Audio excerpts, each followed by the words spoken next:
എൻ്റെ കുടുംബജീവിതത്തിൽ, എൻ്റെ സാമൂഹിക ജീവിതത്തിൽ, എൻ്റെ ഇടവക തലത്തിലുള്ള ജീവിതത്തിലൊക്കെ എത്രമാത്രം നഷ്ടങ്ങൾ സംഭവിച്ചിട്ടുണ്ട് എന്ന് ഞാനും നിങ്ങളുമൊക്കെ ഒന്ന് സ്വയം ആലോചിക്കുക. അതിന് പരിഹാരം എന്ത് ചെയ്യാൻ കഴിയും?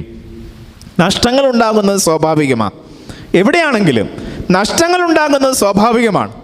ആ നഷ്ടങ്ങൾ ഉണ്ടായിക്കഴിയുമ്പോൾ ആ നഷ്ടങ്ങൾ ഒന്ന് മാറ്റുന്നതിന് ഞാനും നിങ്ങളുമൊക്കെ മനസ്സ് വയ്ക്കുകയും അതിനുവേണ്ടി അധ്വാനിക്കുകയും ചെയ്യുക എന്നുള്ളതാണ് അതിനോട് ചേർന്ന് വരുന്നത്.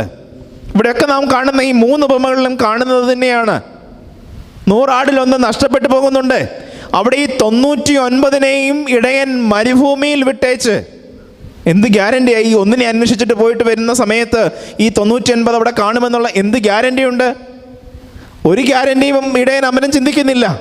ഇടയനെ സംബന്ധിച്ചിടത്തോളം ആ നഷ്ടപ്പെട്ടു പോയ ആടിനെ കുറിച്ചുള്ളതായ അങ്കലാപ്പാണ്